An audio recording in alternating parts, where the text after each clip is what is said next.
Em uma ilha do estado, o caso Trooper de uma estrangeira durante 6 anos foi uma das piores investigações em que participei, e para piorar, foi uma das primeiras da minha carreira. Acho que me afetou mais porque eu era uma novata. Muitas vezes, os caras dizem que seus primeiros casos são ruins, mas a maioria deles consegue resolvê-los. Mas eu não. Tudo começou com um acidente de trânsito fatal na rodovia número 1 perto de Narragansett. Um idiota em uma motocicleta estava dirigindo na contramão e bateu em uma mãe de 3 filhos que vinha na direção oposta, espalhando ambos pela estrada. Como o investigador oficial estava ocupado com uma tonelada de papelada, meu oficial superior e eu tivemos que dar a notícia da morte do motociclista ao seu único parente próximo. Pelo que ouvi na época, não era um caso comum de morte por direção perigosa. Em algum momento, o motociclista chegou a um cruzamento e começou a dirigir na contramão. Ele poderia estar bêbado ou drogado. Não saberíamos até a toxicologia. O investigador da cena do acidente havia notado algo muito estranho. Embora o cara tivesse sido flagrado há algumas milhas atrás, indo a cerca de 70, o CSI disse que não havia como o acidente ter ocorrido a menos de 90. Ele já tinha visto muitas colisões frontais na faixa dos 70, e essa não era uma delas.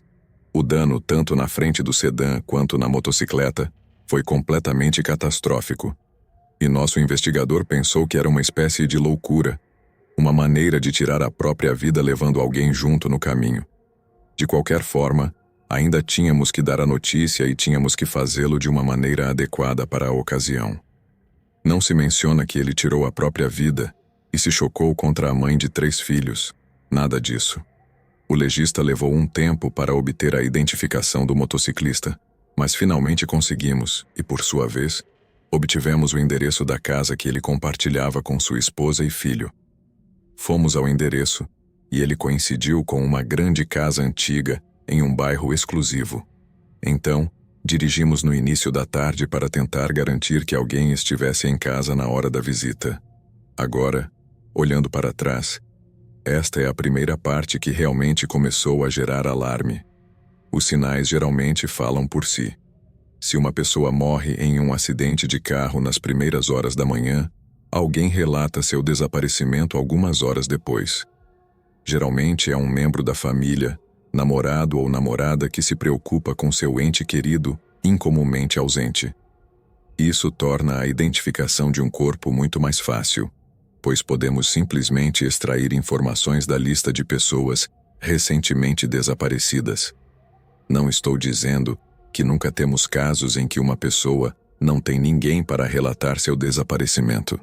Isso também acontece e é muito triste, mas tendem a ser pessoas sem teto, viciados em drogas e, às vezes, idosos que têm a má sorte de estar nos degraus mais baixos da sociedade devido à pura má sorte ou às suas próprias decisões tolas. Mas então um pai rico dos subúrbios morre em um acidente e nenhuma pessoa relata que ele está desaparecido? Algo está acontecendo. Vemos 2 carros estacionados na entrada, então temos 99% de certeza de que há alguém em casa. Mas quando tocamos a campainha não houve resposta. E isso acontece mais do que você imagina.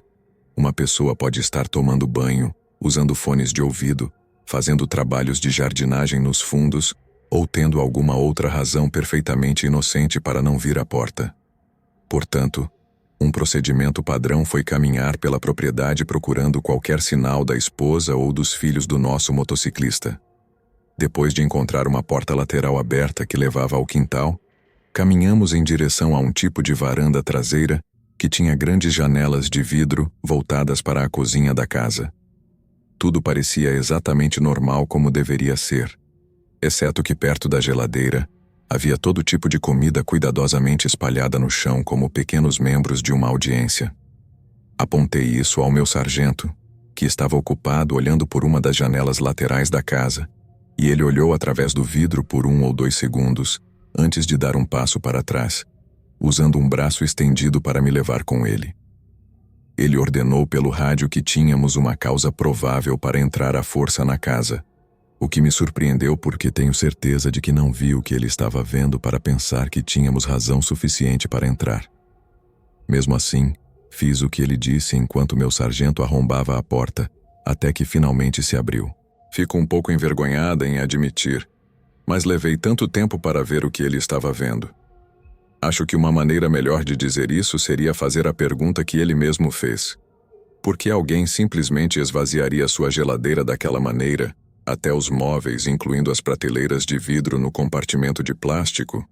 Era porque precisavam de espaço para colocar algo grande dentro, algo realmente grande que precisavam evitar que apodrecesse e fizesse a casa feder. Vou dar uma boa dica do que era essa coisa. Tiramos o corpo de sua esposa da geladeira e sua filha pequena estava sentada no congelador. Ambos foram espancados até virar polpa, estrangulados e depois dobrados como pretzels antes de serem colocados ali, como se não fossem nada. Naquela altura tínhamos uma boa ideia do que havia acontecido, e coletar provas parecia uma formalidade sem sentido. O cara matou sua família e depois se suicidou porque não podia viver com a culpa. Era um caso aberto e fechado na superfície, mas duas coisas não caíram bem com nenhum dos oficiais investigadores. Número 1, o cara não tinha antecedentes, nem mesmo uma multa por excesso de velocidade. Também não tinha histórico de problemas de saúde mental. Amigos e familiares disseram que o homem não tinha um pingo de violência em seu corpo, e nada em seu celular, ou no da esposa sugeria que eles estavam discutindo, ou mesmo que o relacionamento estava remotamente tenso. Número 2. Quando falamos com a família e os amigos, ficou claro que nenhuma pessoa na vida do nosso motociclista sabia que ele tinha uma motocicleta, nem mesmo seu banco. Pensamos que era uma compra recente. Como diabo se esconde uma motocicleta? Mas quando obtivemos acesso aos extratos bancários do cara dos 2 anos anteriores, não encontramos nada. Revisamos suas contas correntes, sua conta de poupança pessoal, até a conta conjunta que compartilhava com sua falecida esposa. Mas novamente, nada. Isso significa que ele provavelmente pagou a moto em dinheiro ou a recebeu como um tipo de presente. Mas o mais importante, por que mantê-la em segredo? E o terceiro ponto de discussão, e provavelmente o mais estranho de todos, foi que nosso motociclista poderia conhecer a mulher com quem colidiu. Isso só veio à tona muito depois de o caso ter sido fechado, tudo devido ao trabalho de um investigador particular, contratado pelo marido sobrevivente da mulher. Mas, aparentemente, nosso motociclista e a mulher envolvida no acidente trabalharam no mesmo prédio de escritórios em Manhattan no final dos anos 2000. Só estiveram lá por um breve período de 3 ou 4 meses, e como trabalharam em andares diferentes para empresas diferentes, não há evidências de que tenham interagido.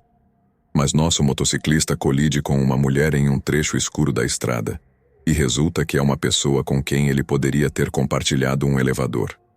Não estou dizendo que há algo lá, mas também não descartaria que houvesse algum tipo de conexão, o que é exatamente o que o departamento fez. Mesmo se obtivermos algo para qualquer pessoa envolvida, todas essas coisas ainda rondam minha mente. E acho que só se passaram 4 ou 5 anos, mas tenho a sensação de que as perguntas ficarão comigo por muito tempo. Mas assim é a vida, suponho. Fechamento é algo raro, e o tempo não é o que as pessoas consideram curador.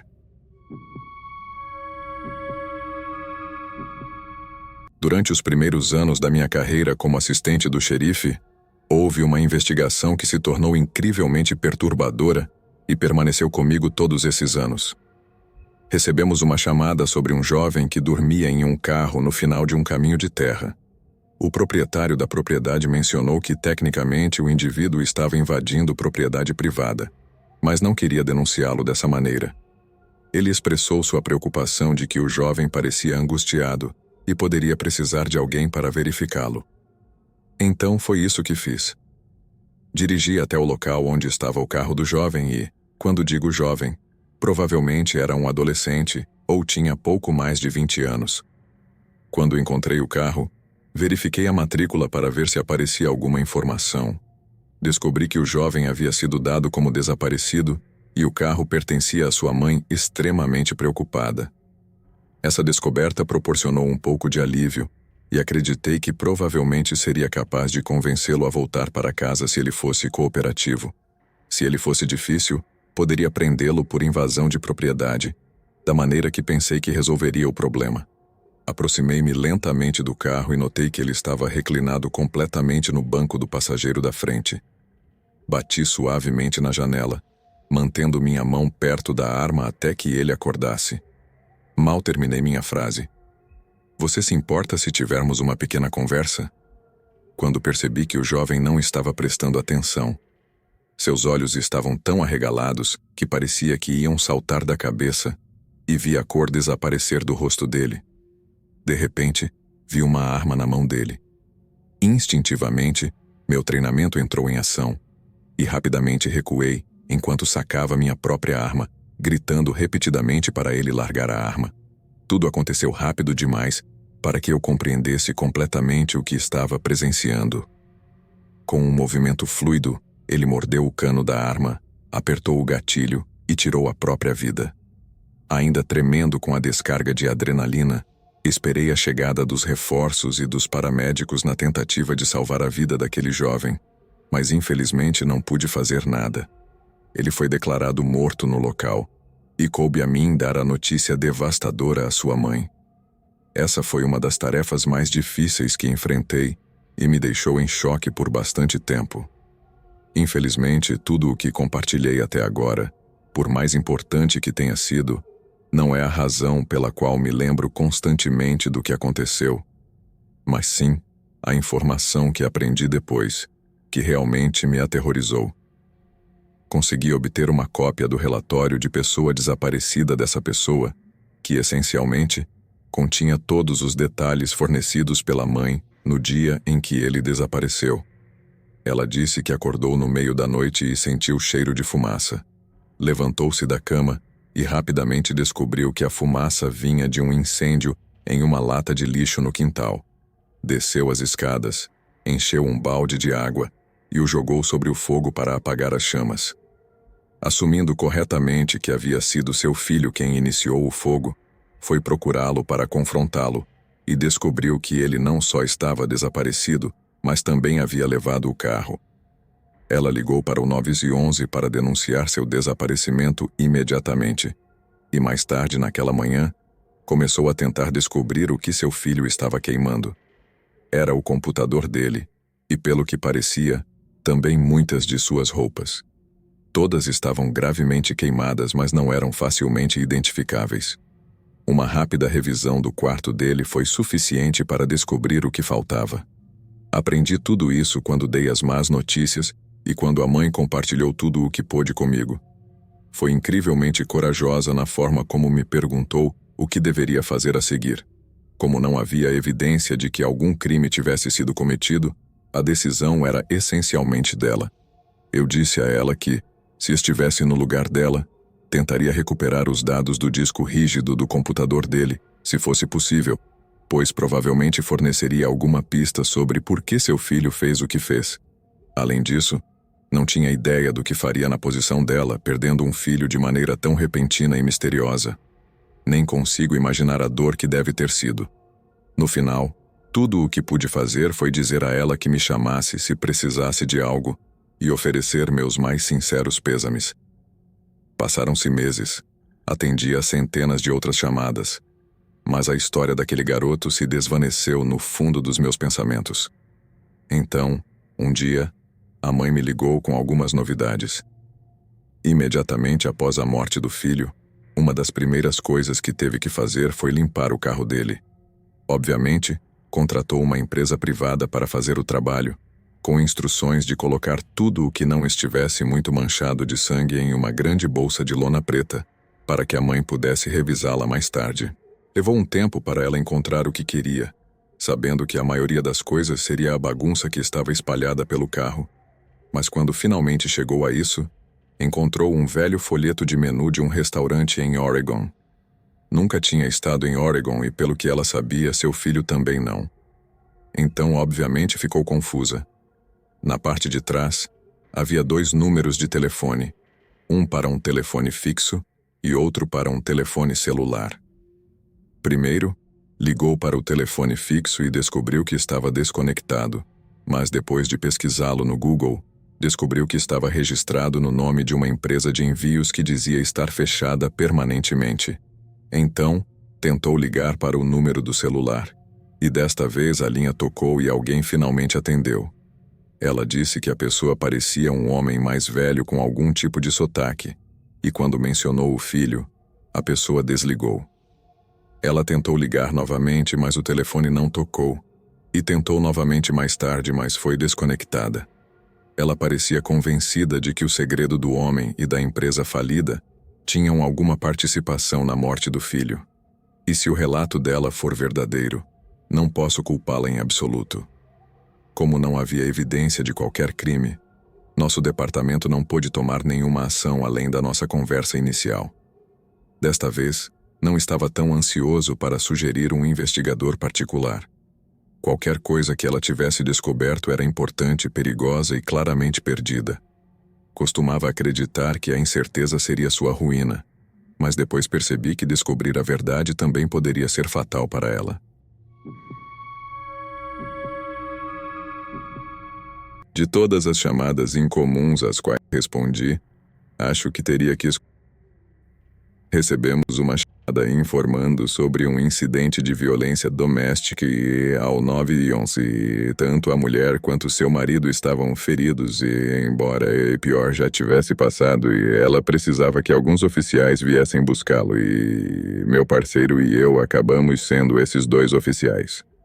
E agora, quando se menciona um incidente de violência, que as pessoas geralmente têm uma ideia específica do que isso implica. Aparecem policiais. Talvez joguem coisas. Nós intervimos, os separamos e é o fim. Não me interpretem mal. Esse cenário exato acontece com bastante frequência. Mas os incidentes de violência doméstica podem ser tão únicos e diversos quanto as pessoas envolvidas. Como investigadores, não quero enfatizar demais, mas nunca se sabe o que esperar. E simplesmente temos que lidar com cada caso individual. Durante essa chamada em particular, chegamos ao lado apenas para encontrar uma mulher de cerca de 50 anos, sentada na varanda segurando ervilhas congeladas, embrulhadas em uma toalha contra seu lábio partido. Além dessa lesão, ela parecia bem, e o incidente parecia estar sob controle. Ainda estávamos um pouco tensos enquanto perguntávamos sobre o paradeiro de seu marido. Quando ela respondeu que não moravam mais juntos, começamos a relaxar um pouco. Às vezes, um casal se separa e não vive junto. Parte agressiva simplesmente foi quando a outra pessoa chama a polícia.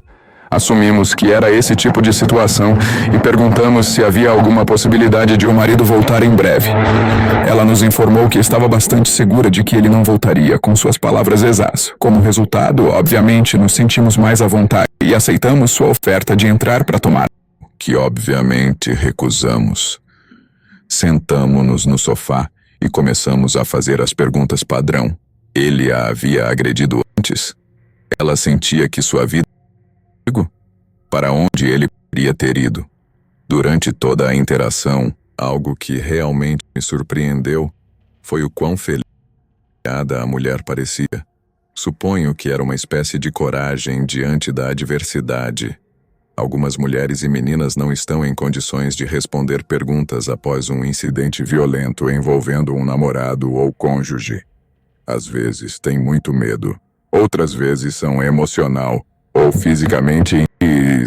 No entanto, às vezes finalmente reúnem a coragem para pôr fim ao seu sofrimento. É como se uma carga tremenda fosse retirada e, em tristeza ou arrependimento, agora experimentam paz. Suponho que era isso que estávamos lidando, e ela respondeu às nossas perguntas calmamente, o melhor que pôde. Sim, ele a havia agredido antes. Não. Sentia que estava em perigo, mas quando se tratava de onde ele poderia ter ido, sua resposta imediatamente chamou minha atenção. Por mais estranho que pareça, todas as suas respostas haviam sido diretas e objetivas. E quando perguntamos onde ela achava que seu marido estava agora, Ela respondeu: "Oh, não sei, acho que não cabe a mim dizer. Lembro-me de como meu pai escrevendo algo quando ela disse isso e como ele de repente congelou no meio da palavra para olhar para ela. Agora, poderíamos estar uniformizados na época, mas não éramos ingênuos nem inexperientes. Então, quando a resposta da mulher de repente se tornou evasiva e indireta, sabíamos que devíamos seguir perguntas até o fim. Não fazer isso poderia significar perder algum detalhe crucial da investigação. Pedimos que ela explicasse o que queria dizer com sua última resposta e depois repetimos a pergunta original, pedindo que nos dissesse exatamente onde estava seu marido. Ela apenas suspirou, tomou um gole de seu chá gelado e então apontou para o teto. Pedimos que confirmasse que seu marido estava no andar de cima, e ela assentiu. Perguntamos se ele estava se escondendo e se estava armado. Ela balançou a cabeça e nos disse que ele estava na banheira. Subimos, abrimos as portas do banheiro, e lá estava o marido, ou pelo menos o que restava dele. Uma espingarda de cano duplo estava apontada para a banheira, e o que restava da cabeça e dos ombros do marido escorria de uma das paredes. Um detalhe que nunca esquecerei é como uma seção do rosto do marido estava ali sobre os azulejos, nos olhando. Não era grande coisa, apenas um pedaço de bochecha com metade de uma narina ainda presa, mas estava ali, lembrando-me de que no final do dia, todos somos apenas sacos de carne crua e ossos. Quando voltamos para a sala de estar, a mulher nos disse que não precisávamos nos preocupar. Ela sabia que passaria o resto da vida na prisão. Pelo menos tinha aceitado que isso era uma possibilidade e estava disposta a vir em silêncio. Antes de oferecer uma confissão completa, perguntou se poderia terminar o último gole de seu chá gelado. Quando eu disse que não poderia permitir, ela fez isso de qualquer maneira, e juro pelos olhos do meu filho que disse: "O que você vai fazer, oficial? Me prender?" Posso rir ao lembrar disso, mas na hora estava muito atordoado para fazer outra coisa, além de olhar para ela enquanto ela estendia os pulsos para receber as algemas. Aproximadamente uma semana depois, eu estava 99% certo de que ela iria para a prisão pelo resto da vida. Embora eu não tivesse toda a história de fundo e não fosse advogado, a última parte pode indicar que minha explicação pode não ser tão clara quanto a de um profissional do direito. Mas você mesmo pode investigar esses detalhes para resolver qualquer incerteza. Estou certo de que, considerando sua familiaridade com material de crime real, conhece a defesa da esposa maltratada e como isso tem levado esposas maltratadas a não receberem pena de prisão, se sua defesa puder demonstrar que sofreram da síndrome da esposa maltratada. Tudo o que os advogados que representaram essa mulher tiveram que fazer foi referir-se às chamadas de emergência anteriores que ela havia feito ao longo dos anos, tanto na Flórida quanto no Alabama, o que levou o tribunal a anular completamente suas sentenças de apelação. E por completamente anuladas, quero dizer que suas condenações foram apagadas e ela foi compensada pelo tempo cumprido. Os antecedentes criminais do marido eram tão severos que o Estado compensou essa mulher pelo transtorno de ser presa, e pelo que ouvi, é notável que ela tenha sobrevivido o suficiente para matá-lo. Ouvi dizer que ela foi morar com parentes distantes uma vez que tudo foi resolvido, pessoas com as quais não tinha contato há anos. Espero que ela esteja bem e tenha conseguido passar o resto de sua vida em paz, cercada por pessoas que realmente a amavam. Tendo visto como ela foi forçada a tirar uma vida, entendo o peso que isso carrega. Você pensa se poderia ter agido de maneira diferente ou se Deus compreenderá. Mas, no caso dela, tenho a sensação de que ela conseguiu dormir como um bebê depois. Não há fúria como a de uma mulher desprezada. Paramos e saímos do carro enquanto começávamos a tentar iniciar um diálogo com nosso suspeito, de acordo com nosso treinamento de desescalada. O cara estava completamente fora de si, insultando e delirando sobre sua ex-esposa e seu filho falecido. Meu parceiro estava tentando ser compreensivo com o cara, pedindo-lhe que largasse a faca para que pudéssemos conversar sobre o que o estava perturbando tanto. Por um minuto, pareceu se acalmar um pouco, mas em seguida, ficou totalmente maníaco novamente, gritando todas essas coisas racistas sobre seus vizinhos e como eles estavam tentando matá-lo. Mais uma vez, fizemos o nosso melhor para dissuadi-lo enquanto mantínhamos a distância, sabendo que um homem do tamanho dele poderia potencialmente infligir uma facada fatal. Ele tinha pelo menos 1,90 de altura e estava furioso e cheio de adrenalina. Obviamente, seria capaz de encurtar a distância entre nós em segundos. Para nossa sorte, ele não parecia ter um problema direto conosco e rapidamente tive a impressão de que, se ele fosse esfaquear alguém, provavelmente não seria eu ou meu parceiro. Não sabia que ia presenciar o que aconteceu, algo que ficou gravado na minha memória com clareza cristalina por quase 20 anos. Lembro-me de como a voz do cara mudou de raivosa e maníaca para cansada e um tanto triste quando nos perguntou se teria que ir para a prisão. Fomos honestos com ele porque, como diz o ditado, a honestidade sempre é a melhor política. Se você mentir para alguém nesse estado, ele insistirá como uma mula que você estava tentando enganá-lo, e a melhor abordagem é falar com ele como se você estivesse do lado dele e explicar que ir para a prisão é o que realmente o tirará da situação volátil em que se meteu.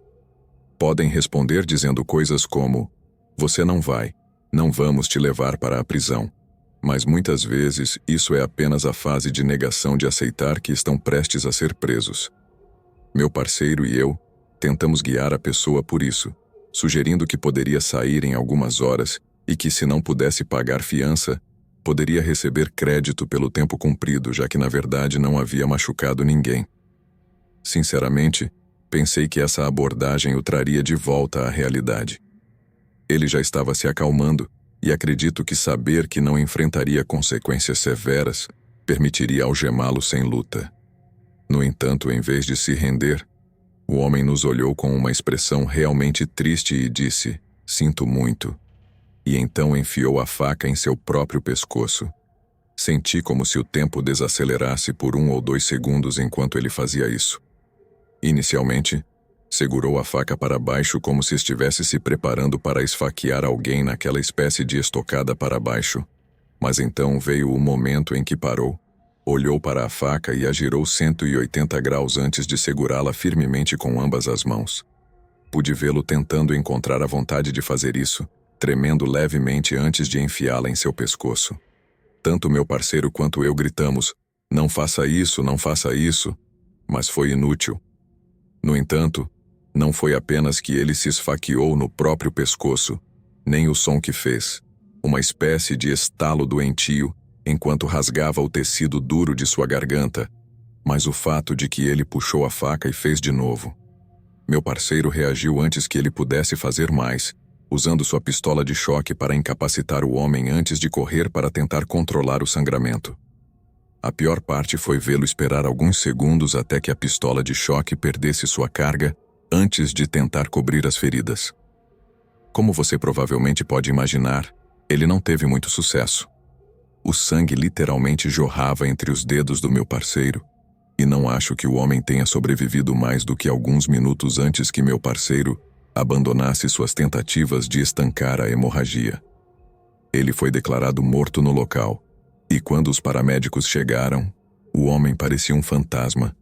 Se não fosse pelo sangue que o cobria, estaria tão pálido quanto um lençol. E ficou ali imóvel com os olhos arregalados enquanto tentávamos impedir que o resto do bairro se reunisse e tirasse fotos. Há coisas que você nunca supera. Entendo o desejo de saber o que está acontecendo no seu próprio bairro, mas ver as pessoas pegarem seus celulares e começarem a gravar os últimos momentos desse homem é algo que nunca consegui compreender. Esses vídeos acabam online, vistos por centenas de milhares de pessoas, transformando o pior dia da vida de alguém, seus momentos finais, em uma espécie de espetáculo, algo para se assistir através de uma tela antes de deixar um comentário e seguir em frente. Não consigo pensar em nada mais repugnante.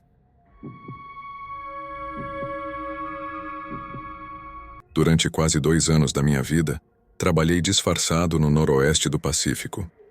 Minha tarefa era me infiltrar em uma rede de narcotraficantes que trazia heroína e metanfetamina de alta qualidade do Sudeste Asiático.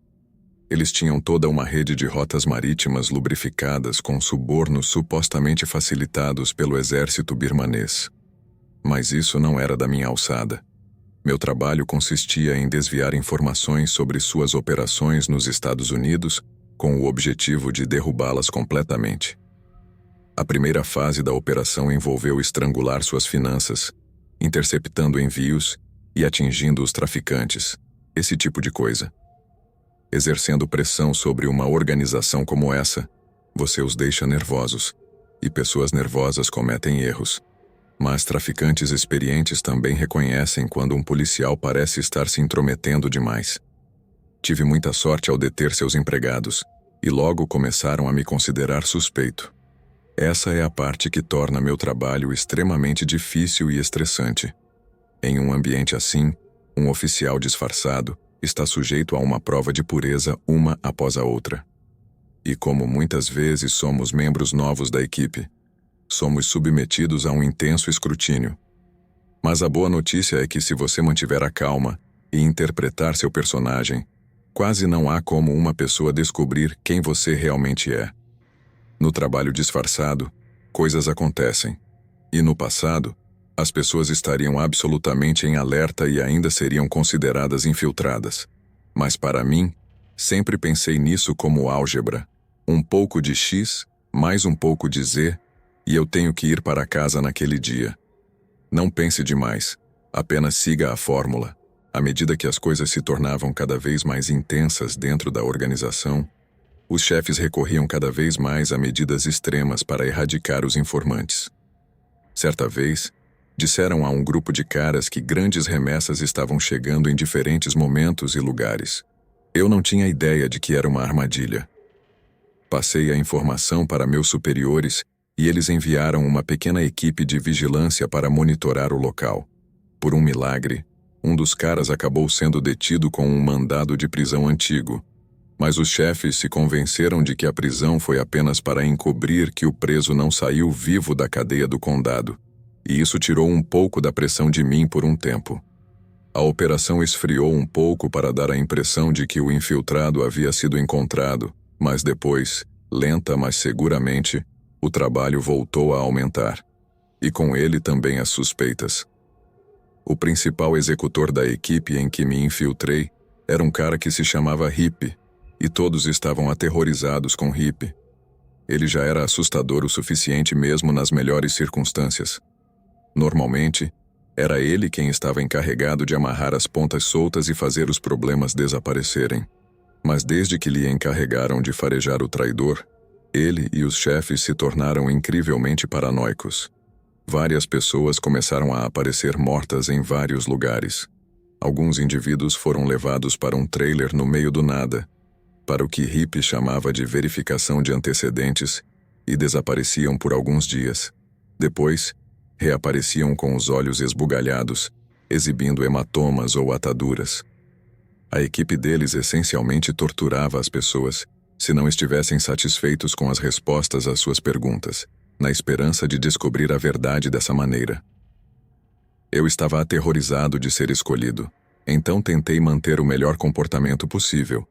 No entanto, no final fui apontado como novo e me levaram ao trailer para conversar com Hip. A TV e a sala de jantar do trailer pareciam tão normais como sempre, mas quando me levaram para o outro quarto, percebi que havia sofrido uma transformação drástica. O que antes era um quarto se transformou em uma câmara de tortura completamente equipada, e eu era sua próxima vítima. O único pensamento reconfortante que tive foi que, se pudesse suportar isso, poderia precisar de tratamento hospitalar, mas não morreria.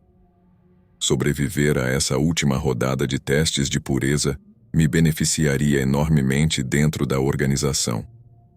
Antes de começarem a fazer perguntas, mandaram-me sentar na cadeira colocada no centro da sala.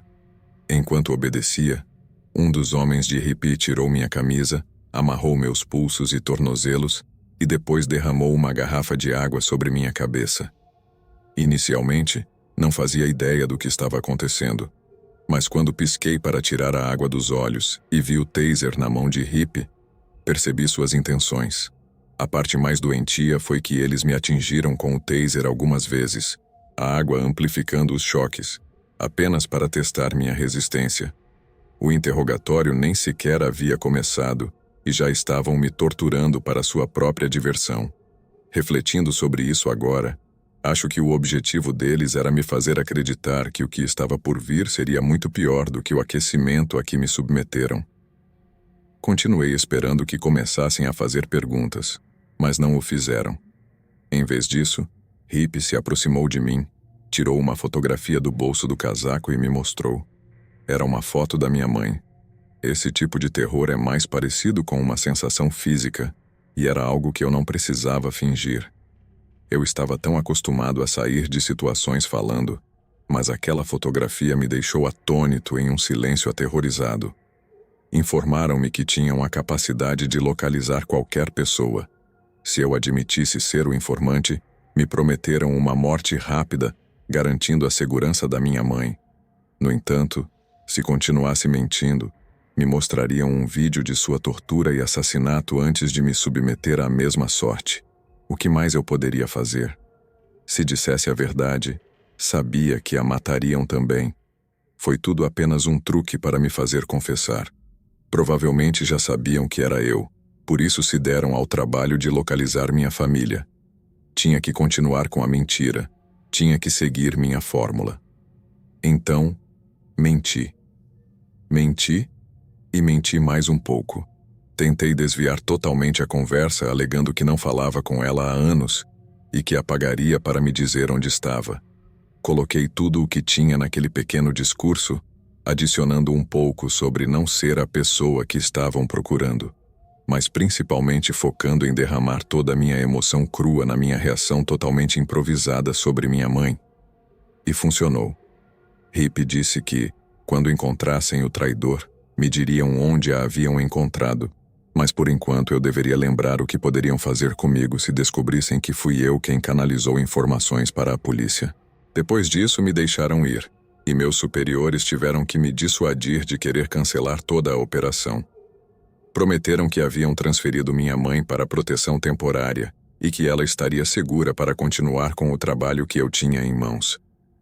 Não fiz outra coisa até que falei com ela, e a ouvi reclamar ao telefone sobre o motel de merda em que meus superiores a hospedaram.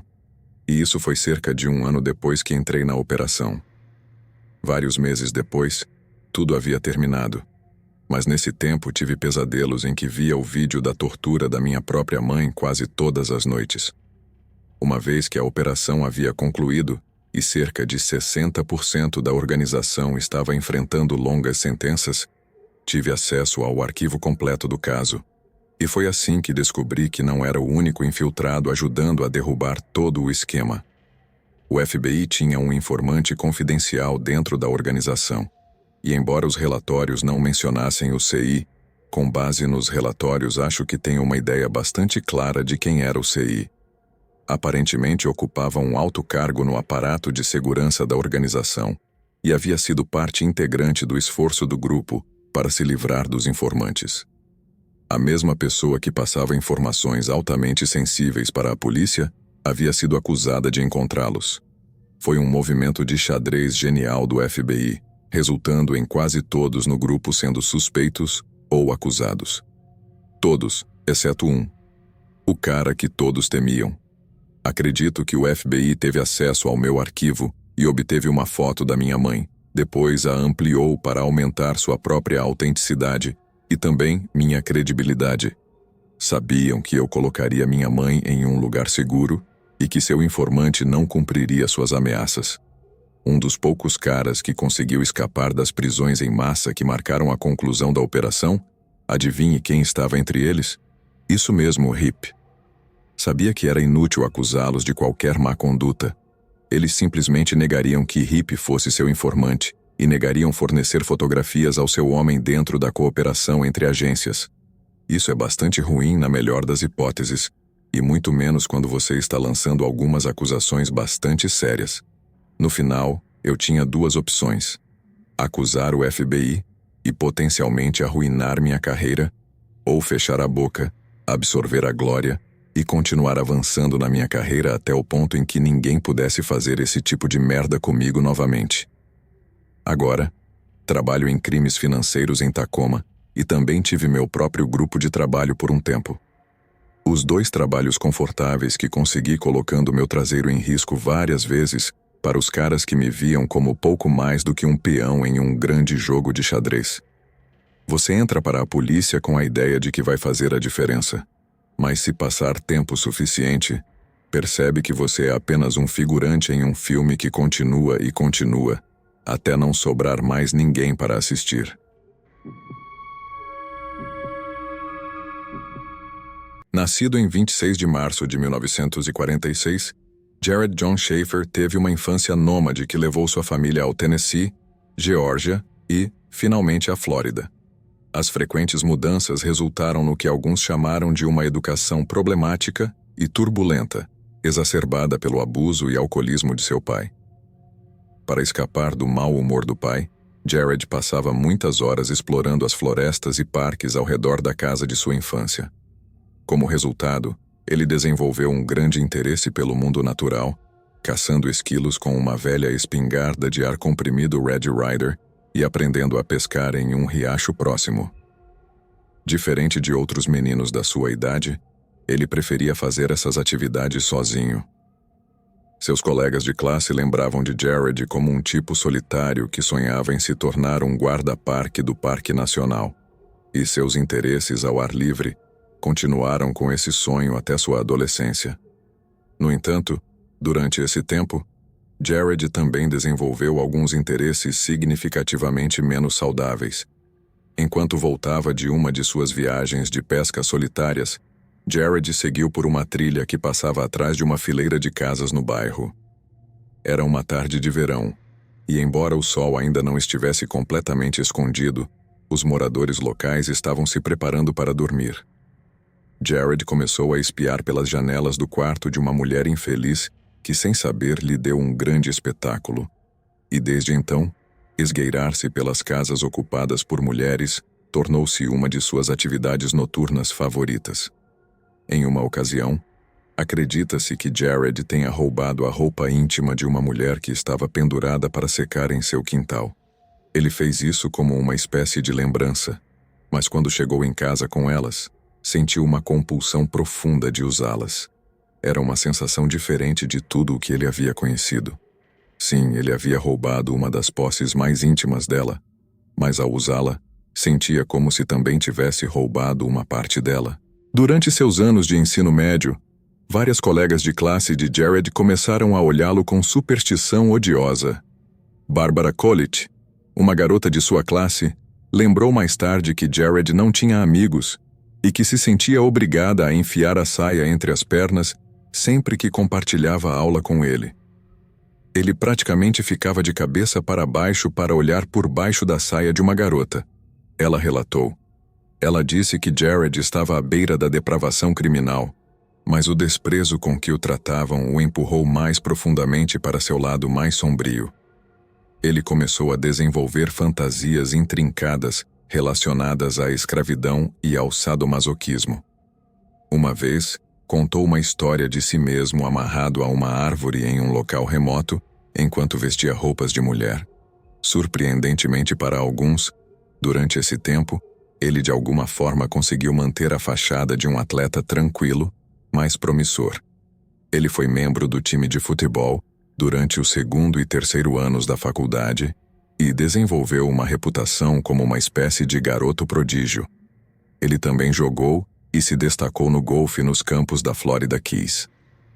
Para aqueles que o conheciam superficialmente, Jared era talentoso, mas tranquilo.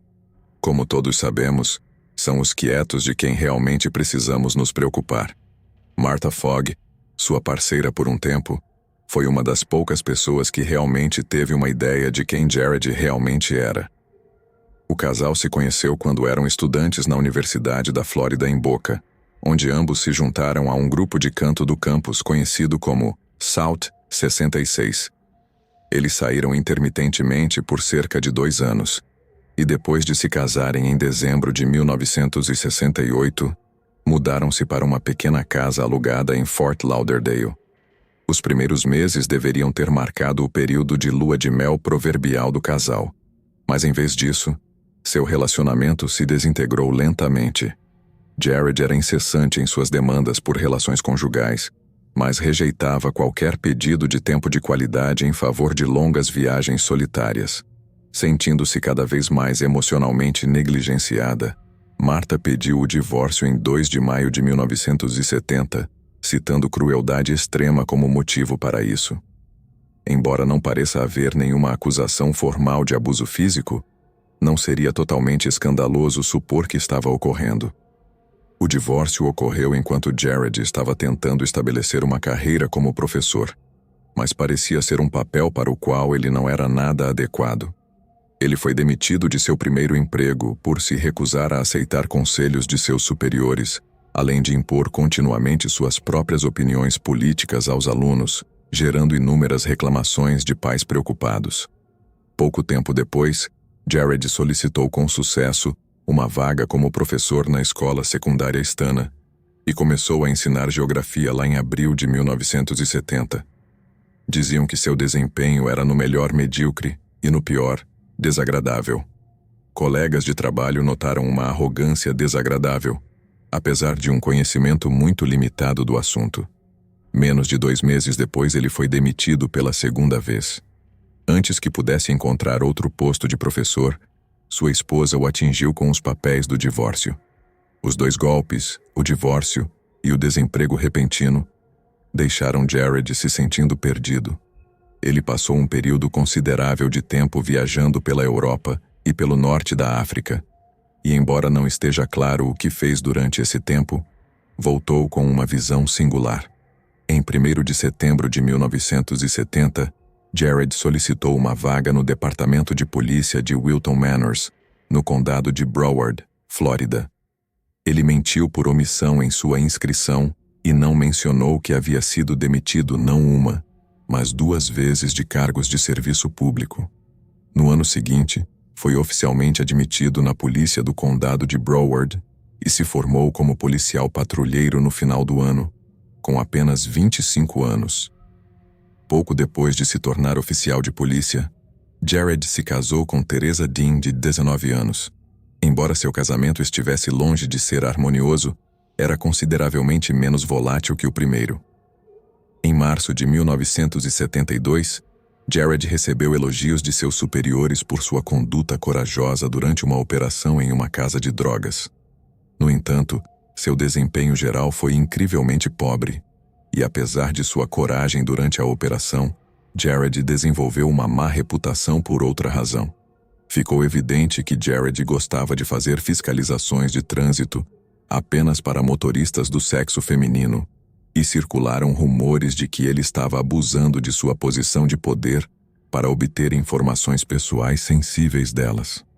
Uma breve investigação confirmou seu comportamento não profissional, respaldado por uma denúncia de um membro do público que afirmou que um policial a havia assediado. Embora Jared nunca tenha admitido, seus superiores se recusaram a lhe dar o benefício da dúvida, e ele logo foi forçado a renunciar. Depois de obter uma carta de recomendação de Wilton Manors, Jared rapidamente encontrou outra vaga como deputado no condado de Martin, em junho de 1972. Embora seus empregadores fossem aptos a verificar se ele tinha antecedentes criminais, não se preocuparam em verificar seu histórico de trabalho ou a autenticidade de sua carta. Como resultado, Jared se tornou um oficial de polícia de pleno direito e pôde exercer todo o poder que vinha com o distintivo. Na tarde de 1º de julho de 1972, Jared estava patrulhando em seu veículo quando encontrou 2 adolescentes pedindo carona chamadas Nancy Trotter e Paula Wells. Ele decidiu levar as meninas e, depois de descobrir que estavam indo para Jensen Beach na manhã seguinte, se ofereceu para acompanhá-las até lá. As 2 meninas aceitaram o que parecia ser um ato de bondade desinteressada e encontraram Jared no pavilhão de música da East Ocean Boulevard às 9h15 da manhã. No entanto, quando ele chegou, Não estava de uniforme e dirigia seu veículo pessoal. De alguma forma, conseguiu convencer Nancy e Paula de que ainda estava em serviço oficial.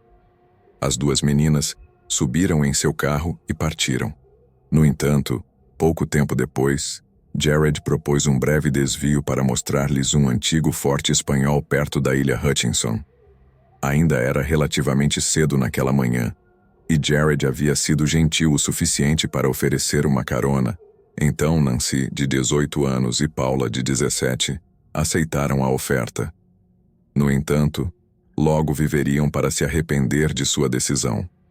Mais tarde, uma das meninas declarou que, enquanto se aproximavam da ilha Hutchinson, o suposto oficial começou a dizer algumas coisas incrivelmente sinistras. Ele as advertiu a serem mais cautelosas ao aceitar caronas de estranhos no futuro, já que se sabia que meninas da idade delas eram vendidas para redes de tráfico humano que se especializavam em explorar empregadas lobotomizadas. Jared parou o carro à beira da estrada e tomou as meninas como reféns, prometendo atirar nelas se resistissem. Jared amordaçou e algemou cada menina antes de levá-las para a floresta próxima. Ele amarrou uma das meninas a um grande cipreste, não muito longe do rio Indian, e depois procedeu a amarrar suas pernas ao tronco logo abaixo dos joelhos. Em seguida, amarrou uma corda ao redor do pescoço dela e a prendeu a um galho próximo, obrigando-a a ficar na ponta dos pés para aliviar a pressão da corda. Jared então obrigou a outra vítima a entrar mais fundo na floresta, prendendo-a de maneira semelhante à sua companheira. Ambas as meninas revelaram mais tarde que, após amarrá-las, Jared teve o prazer de informar-lhes que seriam torturadas, estupradas e assassinadas.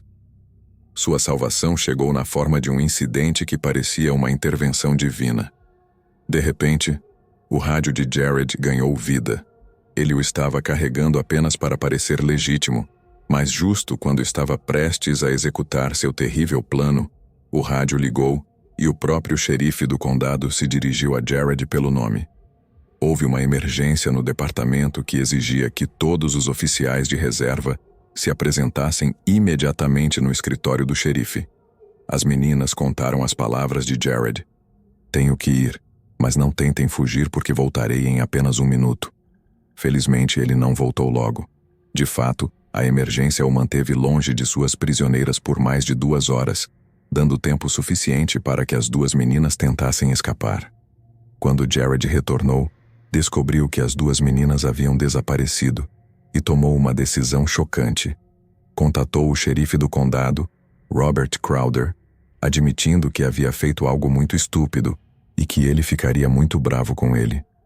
Jared então forneceu ao xerife uma versão muito atenuada dos fatos, afirmando que havia tentado dar uma lição às 2 meninas sobre os perigos de pegar carona, mas havia ido longe demais.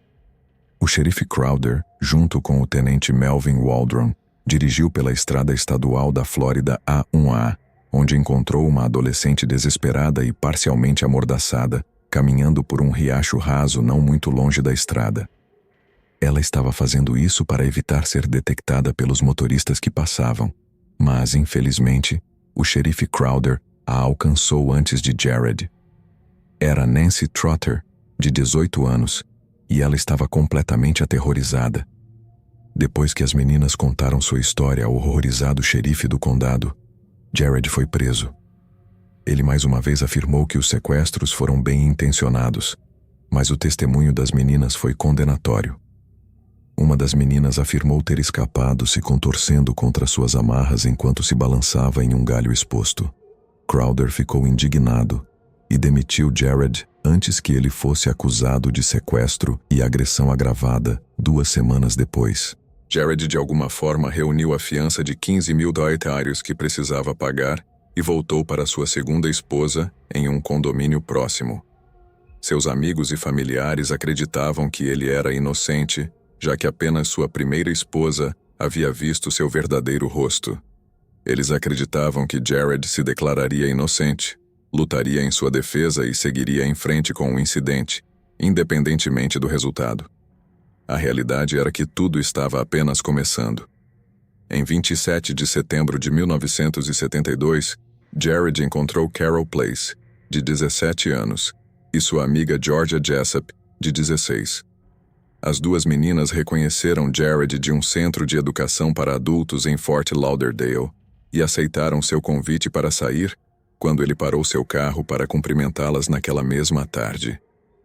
A mãe de Carol chegou em casa e descobriu que sua filha havia convidado um homem estranho para a casa. Jared se apresentou como Jerry e tentou garantir que suas intenções eram puras, mas ainda assim, a mãe de Carol anotou o número da placa de seu Datsun 1960, só por precaução. Carol, Georgia e Jared saíram de casa por volta das 20h45 e Carol prometeu voltar logo. 4 dias depois, ainda não havia notícias dela. A mãe de Carol relatou o desaparecimento de sua filha à polícia de Oakland Park e, além de fornecer uma descrição física dele, deu o número da placa de Jared. No entanto, quando a polícia verificou o número da placa, descobriram que pertencia a um homem em São Petersburgo, que não tinha conexão com Jared ou as meninas desaparecidas. Tudo havia sido uma artimanha. Jared havia trocado as placas de seu Datsun para essencialmente sair do radar. Não era apenas um carro, era uma carroça de açougueiro. E a confusão que causou deixou as autoridades perplexas e coçando a cabeça. Mais tarde naquele ano, em dezembro de 1972, Jared compareceu ao tribunal em relação ao sequestro de Nancy Trotter e Paula Wells. Sem que o tribunal soubesse, havia um assassino entre eles. Jared conseguiu se declarar culpado de uma única acusação de agressão agravada, pela qual recebeu uma sentença de 1 ano de prisão, com possibilidade de liberdade condicional após 6 meses. O juiz-presidente disse que é além da imaginação do tribunal conceber que você obtivesse liberdade ao sair. Em dezembro de 22, Jared disse aos jornalistas que cometeu um erro estúpido, mas ninguém se machucou. Sinto muito, por favor, me perdoem, ele disse. Para muitos, ele parecia um bom homem que havia cometido um erro terrível e estava disposto a enfrentar as consequências de suas ações. Mas internamente, Jared estava encantado de acreditar que literalmente havia se safado. Em pouco mais de 2 meses após o início de sua sentença de 1 ano de prisão, Lucille Place realizou uma busca minuciosa no quarto de sua filha desaparecida. Foi então que encontrou uma carta enfiada debaixo da cama, assinada por um tal Jerry Shepard. Jared havia sido tolo o suficiente para escrever seu endereço real no canto superior, e depois de contatar o administrador do prédio, Lucille Place descobriu a verdadeira identidade de Jared, o homem que lhe havia garantido boas intenções, que havia sido enviado à prisão por sequestro e tentativa de assassinato. Quando interrogado, ele negou ter conhecido Lucille, mas ela o identificou positivamente usando uma fotografia de seus dias como ajudante do xerife de Wilton Manors, e a busca começou. Antes que Jared pudesse ser preso novamente, um descobrimento horrível foi feito. Na tarde de 1º de abril de 1973, um pai e seu filho procuravam latas de alumínio descartadas no Parque O'Hammock, perto de Port St. Lucie, na Flórida. Foi lá que descobriram um grande buraco cavado entre algumas árvores, onde estavam os restos mortais de 2 adolescentes. Uma das vítimas ainda usava os restos de um par de jeans adornados com um emblema circular do Papaléguas, enquanto a outra estava completamente nua. Ambos os corpos haviam sido horrivelmente atacados pela vida selvagem local, com grandes seções de seus cadáveres consumidas ou infestadas por insetos. Posteriormente, descobriu-se que a medula espinhal de ambas as meninas havia sido cortada nas regiões do pescoço e parte inferior das costas, com a paralisia provavelmente sendo uma forma de controlá-las mais facilmente. Ambas foram decapitadas, e os ossos de suas mandíbulas apresentavam várias fraturas, muito provavelmente como resultado de espancamentos prolongados.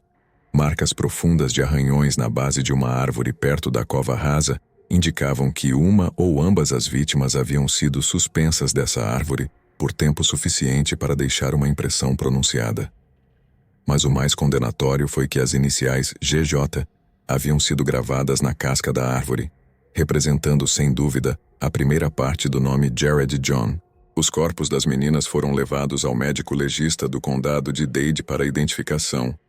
E 4 dias depois, os registros dentários confirmaram que os corpos pertenciam a Susan Place e Georgia Jessup. Quando Jared, que estava encarcerado, foi informado sobre a descoberta dos corpos, imediatamente solicitou os serviços de um advogado e se recusou a continuar interagindo com os funcionários da prisão até que um estivesse presente. Posteriormente, agentes de polícia invadiram a casa da mãe de Jared em uma tentativa de encontrar alguma evidência que o vinculasse aos assassinatos. O que os oficiais encontraram debaixo da cama foi horrível. Eles descobriram uma caixa de papelão contendo vários diários manuscritos. Esses diários somavam mais de 300 páginas de ficção depravada e escabrosa, muitas das quais incluíam ilustrações desprezíveis de obscenidade absoluta. A datação dos diários permitiu à polícia determinar que haviam sido escritos ao longo de vários anos e compartilhavam temas comuns, incluindo sequestros, estupros e, finalmente, execução por enforcamento. Enquanto Jared se retratava constantemente como o personagem principal dessas histórias, ele frequentemente era visto encontrando personagens femininas usando insultos misóginos. Em uma história em particular, ele obrigava suas vítimas a beber cerveja com a corda ao redor do pescoço para poder observá-las urinar antes de enforcá-las. Outra história descrevia como ele voltava às covas rasas de suas vítimas semanas e meses após os assassinatos. Ao chegar, ele usava uma pá para exumar seus corpos, extraía dentes de seus crânios em decomposição e cometia atos terríveis em seus corpos. Ao analisar a entrada específica, a polícia percebeu que não era apenas uma história fictícia, mas uma lembrança real do retorno de Jared às covas rasas de Susan Place e Georgia Jessup. Durante a busca na casa de sua mãe, a polícia também descobriu numerosas armas de fogo, facas e material de BDSM para cães, tudo aparentemente pertencente a Jared. Além disso, recuperaram 37 fotografias Polaroid em preto e branco que mostravam mulheres enforcadas e mutiladas. Várias outras fotos mostravam Jared vestido com roupas femininas, simulando estar enforcado em uma árvore, com matéria fecal espalhada nas nádegas. Os oficiais também se depararam com uma carta manuscrita dirigida a Jared por um homem no estado australiano de Victoria. Os 2 homens pareciam ter se conhecido durante o verão de 1970, quando Jared viajou pelo norte da África. A carta era escrita de forma críptica e, apesar de sua extensão, não fornecia muita informação. No entanto, o envelope que continha a carta também continha várias fotografias, cada uma retratando massacres que ocorreram em uma pequena cidade perto do deserto do Saara. Os corpos de soldados espanhóis e civis árabes eram horrivelmente mutilados, tanto antes quanto depois de suas mortes. Embora as circunstâncias em torno do massacre não estivessem claras, o amigo australiano de Jared parecia tratar o local como uma atração turística. O último e talvez mais condenatório item recuperado da casa de Doris Schaefer foi uma pequena caixa de joias dourada.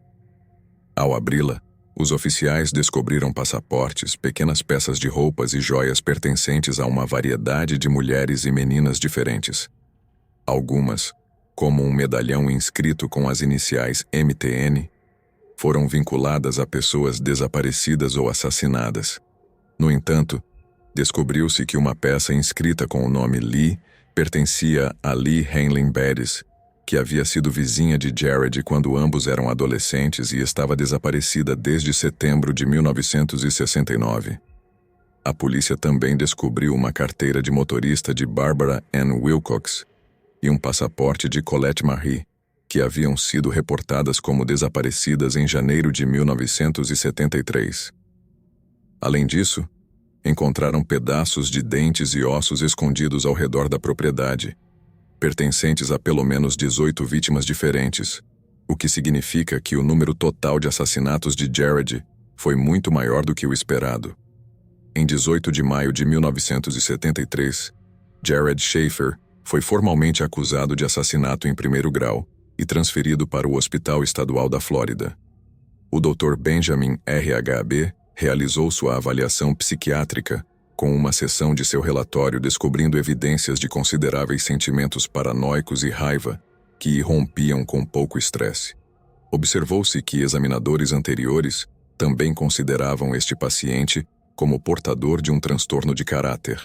Além disso, parece haver uma vida de fantasia muito ativa. Ele foi considerado uma pessoa muito perigosa tanto para si quanto para os outros. O Dr. HB passou a caracterizar Jared como alguém que se via como um eliminador de mulheres que considerava imorais. E embora estivesse claramente psicótico e perigosamente instável, ainda estava mentalmente apto para ser julgado. O julgamento começou em 17 de setembro de 1973. E como a Suprema Corte da Flórida havia recentemente declarado a pena de morte inconstitucional, os promotores pediam prisão perpétua. Incrivelmente, apesar da enorme quantidade de provas contra ele, Jared se declarou inocente de todas as acusações e parecia considerar os procedimentos judiciais com um tipo de desdém arrogante. No primeiro dia do julgamento, os pais de Susan Place subiram ao banco das testemunhas para identificar formalmente Jared como o homem que haviam visto com sua filha antes de seu desaparecimento. Outro testemunho confirmou que a falta de erosão na cova indicava que a cova havia sido cavada pelo menos 2 vezes, confirmando que Jared havia retornado para profanar ainda mais os corpos sem vida de suas vítimas. Nancy Trotter e Paula Wells também subiram ao banco das testemunhas para contar a história de seu quase trágico encontro com Jared. Seu testemunho foi seguido por uma recriação em vídeo de sua terrível experiência, organizada por Jared e sua equipe de defesa, para ilustrar como ele não havia causado danos às meninas. Isso foi apresentado como prova de que as raízes reais da árvore, onde Susan e Georgia Jessup foram forçadas a se equilibrar, eram suficientemente fortes. O júri demorou 5 horas para declarar Jared culpado de 2 acusações de assassinato em primeiro grau, e quando perguntado se tinha algo a dizer antes da sentença, Jared insistiu que era inocente dos crimes e solicitou que fosse enviado a um hospital psiquiátrico em vez de a uma penitenciária real. Lucille Place, a mãe de Susan, uma vez apoiou a pena de morte para o assassino de sua filha, mas mudou de ideia ao saber que a pena não estava mais em pauta. No início, pensei que gostaria de vê-lo morto, disse ela aos jornalistas. Mas acho que as pessoas sofrem mais com o encarceramento. A morte é uma saída fácil, desde que ele nunca volte às ruas. Nos anos seguintes, Jared afirmou publicamente que havia sido incriminado por promotores excessivamente entusiastas e frequentemente descrevia suas vítimas como usuárias promíscuas de heroína, culpando seus pais por suas mortes, como uma espécie de insulto final às pessoas cujos filhos ele havia roubado. Considerando a arrogância escandalosa de Jared, não foi surpreendente que ele fosse encontrado morto, esfaqueado no chão de sua cela na manhã de 3 de dezembro de 1995. Ele havia sido esfaqueado mais de 40 vezes no rosto, cabeça, pescoço e corpo, e sua garganta havia sido cortada, com o olho direito destruído e várias costelas fraturadas. Disse que um companheiro de cela de 32 anos chamado Vincent Rivera matou Jared após uma discussão por uma xícara de água quente, mas na verdade é mais provável que Jared fosse o alvo devido ao fato de ser um ex-oficial de polícia, com rumores de ser um informante na prisão. Ao saber de sua morte, a mãe de Georgia Jessup declarou que foi um caso de justiça muito atrasada e disse: "Sempre acreditei que ele conseguiria isso. Só queria que tivesse sido mais cedo do que tarde." Ela também disse que ele finalmente recebeu a sentença de morte que merecia, mas que não pôde ser aplicada. Depois do assassinato de sua filha, o ex-xerife Robert Crowder, que ajudou a libertar os 2 cativos fugitivos, emitiu um comunicado à imprensa. "As vítimas não são as únicas afetadas neste caso", disse ele. "As famílias das vítimas, assim como os homens encarregados de fazer cumprir a lei que trabalham nesses casos, nenhuma dessas pessoas voltará a ser a mesma."